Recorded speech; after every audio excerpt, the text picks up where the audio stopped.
সুধী দর্শক মণ্ডলী, তুরস্কের রাজধানী ইস্তাম্বুলের একটি জাদুঘরে নিয়ে এসেছি আপনাদের। এখানে সংরক্ষিত আছে নবীজি সাল্লাল্লাহু আলাইহি ওয়াসাল্লাম এবং সাহাবায়ে কেরামের ব্যবহৃত বেশ কিছু জিনিসপত্র। আসুন আমরা সেগুলো দেখার চেষ্টা করি।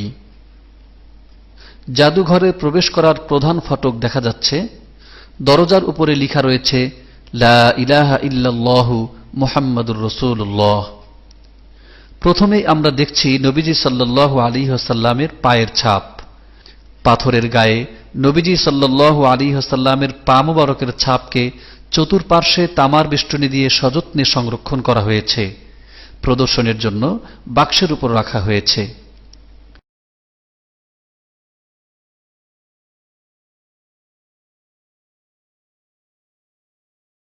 কিছু কাচের পাত্র দেখা যাচ্ছে। দর্শক মণ্ডলী, এই কাচের পাত্রেই সংরক্ষিত রয়েছে নবীজি সাল্লাল্লাহু আলাইহি ওয়াসাল্লামের চুল মুবারক। চুলগুলো স্পষ্ট করে ক্যামেরায় ধারণ করা সম্ভব না হলেও পাত্রগুলি দেখা যাচ্ছে। সেগুলোতে হুজুর সাল্লাল্লাহু আলাইহি ওয়াসাল্লামের চুল মুবারক বিদ্যমান রয়েছে।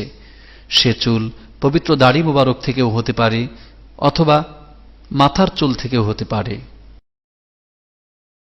এখন দেখা যাচ্ছে হুজুর আকরাম সাল্লাল্লাহু আলাইহি ওয়াসাল্লামের পক্ষ থেকে লেখা একটি চিঠি। এই চামড়ার উপর নবী আকরাম সাল্লাল্লাহু আলাইহি ওয়াসাল্লাম চিঠিটি লিখিয়েছিলেন।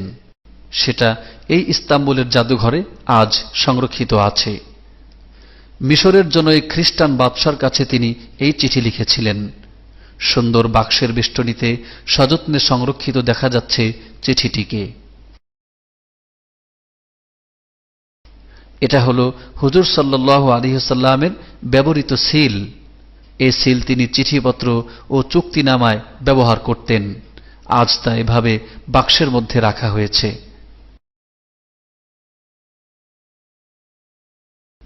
দর্শক মণ্ডলী, স্বর্ণের কারুকার্য করা যে সুন্দর বাক্সটি দেখছেন, এই বাক্সের মাঝেই রক্ষিত আছে উহুদের ময়দানে শহীদ হওয়া নবীজি সাল্লাল্লাহু আলাইহি ওয়াসাল্লামের সেই দুটি দন্দন মুবারক।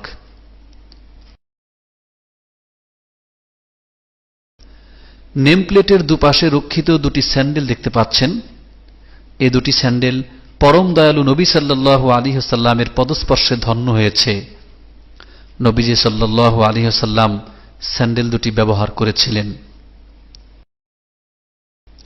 যে ফ্রেমটি আপনারা দেখছেন, এটা হজরে আসওয়াদ অর্থাৎ কালো পাথরের ফ্রেম। এটার চতুর্পার্শ্ব স্বর্ণ দিয়ে মোড়ানো।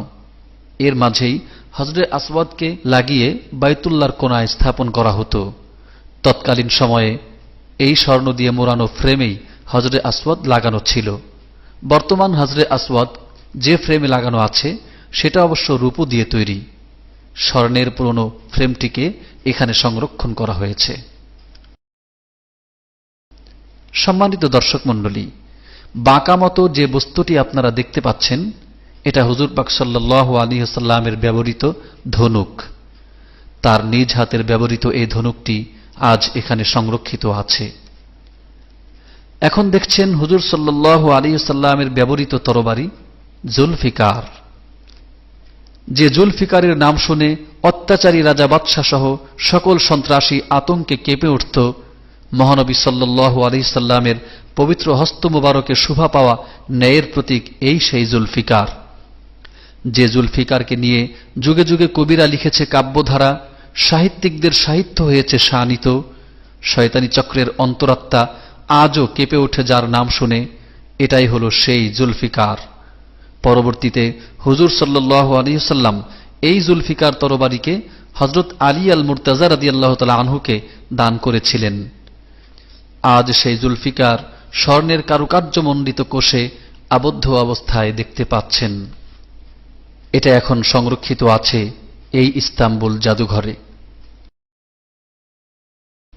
দর্শক মণ্ডলী, যে দুটি তরবারি এখন দেখতে পাচ্ছেন, তার মাঝে বড় ও চওড়া তরবারিটি ব্যবহার করতেন হযরত আলী রাদিয়াল্লাহু তাআলা আনহু, আর পাশের চিকন তরবারিটি ব্যবহার করতেন হযরত উসমান বিন আফফান যিন্নুরাইন রাদিয়াল্লাহু আনহু। উভয়েই হুজুর সাল্লাল্লাহু আলাইহি ওয়াসাল্লামের জামাতা ছিলেন এবং তৃতীয় ও চতুর্থ খলিফা ছিলেন তারা।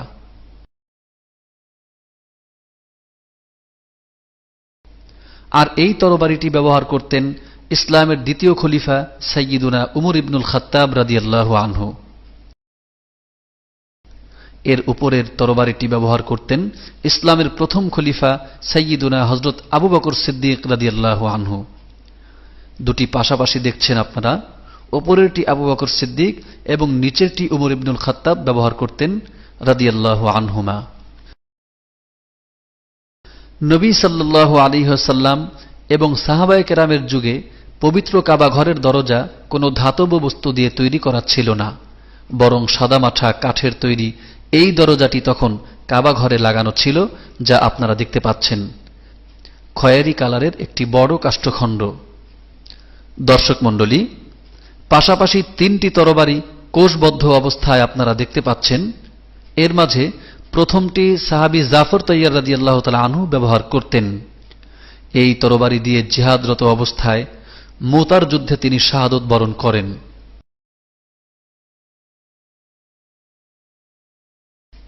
পরের দুইটি তরবারি নবীজি সাল্লাল্লাহু আলাইহি ওয়াসাল্লামের আদরের দুই নাতি সাইয়্যিদুনা হযরত হাসান ও হুসাইন রাদিয়াল্লাহু আনহুমা ব্যবহার করতেন।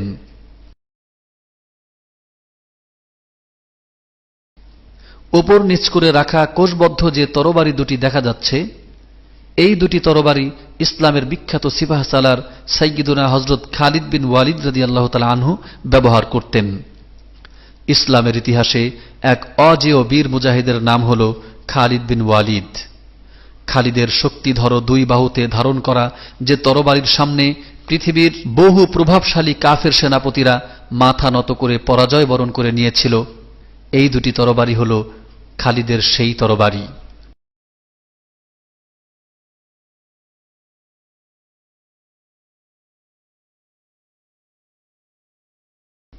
দাঁড় করে রাখা আরো কিছু তরবারি আপনারা দেখছেন। এগুলো সাহাবায়ে কেরামের ব্যবহৃত তরবারি। তারা বিভিন্ন সময় বিভিন্ন যুদ্ধে এগুলো ব্যবহার করেছেন। এগুলো হলো বিশেষ এক প্রকারের রণসজ্জা বা যুদ্ধের পোশাক। দুটি শিরস্ত্রাণও দেখা যাচ্ছে। হুজুর সাল্লাল্লাহু আলাইহি ওয়াসাল্লামের ব্যবহার করা পাগড়ি এটা। আজ থেকে 1400 বছর পূর্বে এই পাগড়িটি হুজুর সাল্লাল্লাহু আলাইহি ওয়াসাল্লামের পবিত্র মাথা মোবারকে শোভা পেত। তিনি কয়েক ধরনের পাগড়ি ব্যবহার করতেন, সেগুলোর মধ্যে এটাও একটি। কালো মতো চামড়ার একটি আস্তিন দেখতে পাচ্ছেন আপনারা। মূলত এটা হুজুর সাল্লাল্লাহু আলাইহি ওয়াসাল্লামের পক্ষ থেকে মুলকে সাবা তথা ইয়ামানের গভর্নরকে উদ্দেশ্য করে লেখা একটি চিঠি। লেখাগুলো এখন অনেকটা ঝাপসা হয়ে গেছে, তবে এতটুকু বোঝা যায় যে এতে আরবিতে কিছু একটা লেখা রয়েছে এবং হুজুর সাল্লাল্লাহু আলাইহি ওয়াসাল্লামের সিল রয়েছে এতে। ড্রামের মতো যে বস্তু দুটি দেখা যাচ্ছে, এগুলো হলো দামামা, যা যুদ্ধের পূর্বে বাজানো হতো।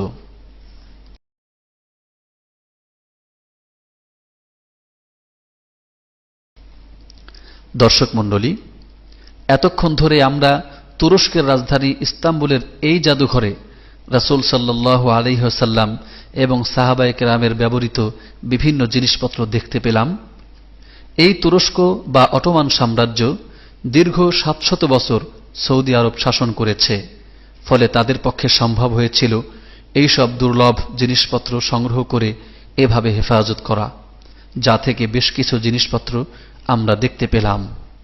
পৃথিবী জুড়ে ওই সবুজ প্রকৃতিতে দেখি তব ছবি হে রাসূল।